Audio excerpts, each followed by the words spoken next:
Pues la verdad el observatorio está teniendo mucha visibilidad por todo tipo de público que está interesado en la oncoprevención.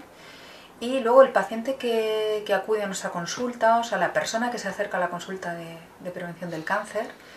pues es un poco variada. Desde luego los primeros que acuden y que acuden con mucha preocupación son los familiares de primer y segundo grado de personas que están padeciendo un cáncer o que la han padecido, ¿no? Estas personas lógicamente pues vienen con mucha preocupación, con miedo de haber recibido la misma herencia que les puede predisponer a este cáncer o de estar bajo las influencias de los mismos carcinógenos. Entonces para nosotros es una de las mayores y mejores intervenciones que podemos hacer, que es analizar e informar de la situación de riesgo de estas personas. Luego hay otro grupo de personas que se acercan, que son individuos que creen estar expuestos a determinadas situaciones de riesgo. Una muy típica y que está ahora muy de moda son mujeres que se están sometiendo a tratamientos para fecundación in vitro,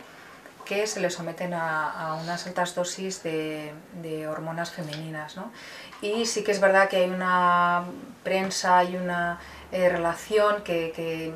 una parte sí que tiene base científica y otra no, de que estas mujeres pueden tener más riesgo de tener en un futuro próximo cáncer de mama,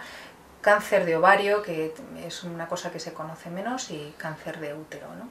Y bueno, yo a estas pacientes, y es una información que ya está en nuestra web y que nosotros intentamos tenerla muy actualizada, les aconsejamos un asesoramiento personalizado, porque cada paciente trae una mochila con unos genes propios, con unas costumbres, con una anatomía, con un tipo de mama, y que depende mucho de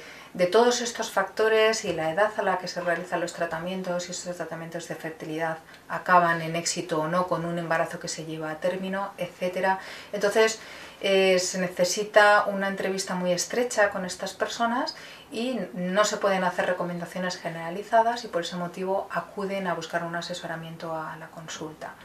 Y luego hay otro grupo de personas que están muy preocupadas en general por la salud. Son personas que continuamente están revisando en internet información sobre alimentación saludable, hábitos de deporte saludables. Entonces son personas que ya traen mucho hecho, ¿no? Y lo que hacemos es reforzar y en algunos casos abrir nuevas recomendaciones que ellos no conocían, pues porque a lo mejor no han descubierto que tienen una piel de riesgo, o no han descubierto pues que tienen una herencia que les predispone a otro tipo de cáncer que no está directamente relacionado con la alimentación, que es lo que más cuidan, ¿no? Entonces hacemos siempre mucho hincapié que nuestro asesoramiento es personal y integral, y que depende mucho de cada uno de los individuos. Por supuesto, y muchas de estas situaciones son conocidas. Desgraciadamente muchas no son denunciadas, o digamos que hay un vacío legal donde deberían de aumentarse las medidas de protección o deberían de aumentarse las recomendaciones de riesgo, y se minimizan y no se tienen en cuenta. Y bueno, es una labor que a nosotros nos encanta, el hacer un interrogatorio muy profundo sobre los ambientes en los que las personas trabajan y a qué están expuestos, ¿no? Porque yo estoy convencida que estos riesgos son conocidos por los dueños de las empresas y por los encargados de este tipo de trabajos, pero muchas veces no se les presta atención porque ni siquiera el propio trabajador lo conoce o nunca se ha parado a pensar en ello, ¿no? Y es bastante fácil disminuir estos riesgos porque suelen estar claramente definidos y conocidos en la literatura científica y en la experiencia de estas empresas destinadas a estas labores con carcinógenos. La consulta que pasamos para la prevención del cáncer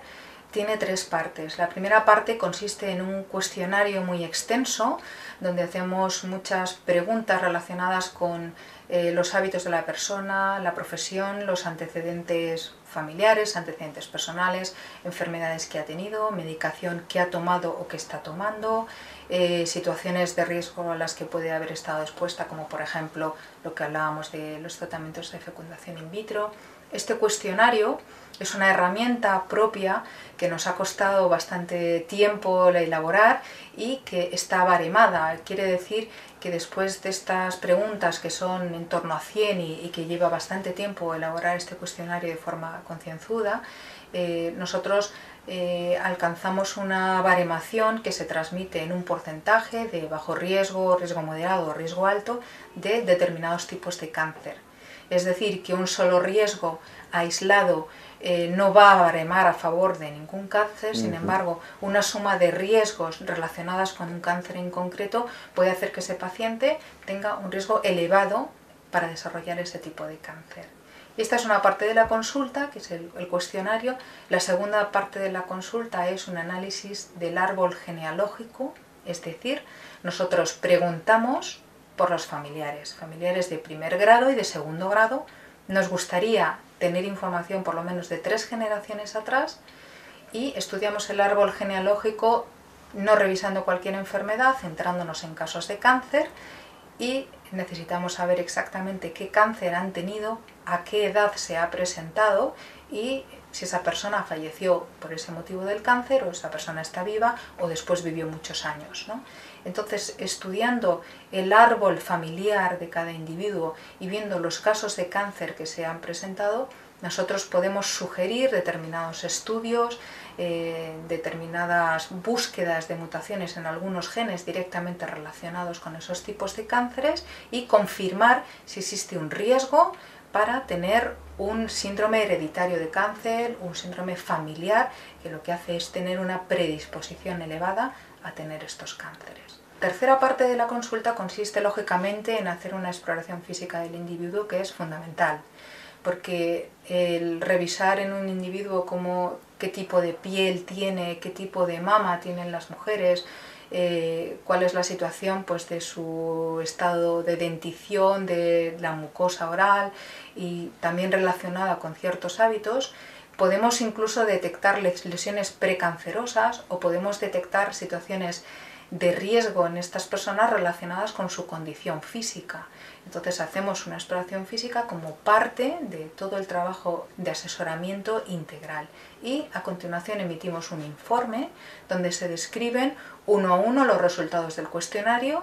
los resultados del análisis del árbol familiar y los resultados de la exploración física y emitimos unas recomendaciones. Estas recomendaciones tienen como objetivo disminuir los riesgos de sufrir determinados tipos de cánceres y ofrecemos además la posibilidad de que más adelante podamos reevaluar esos riesgos y ver si se están haciendo las intervenciones oportunas para disminuirlos, como hablábamos en la primera consulta, pues que puede haber sido 1 año atrás, 2 años atrás. Estamos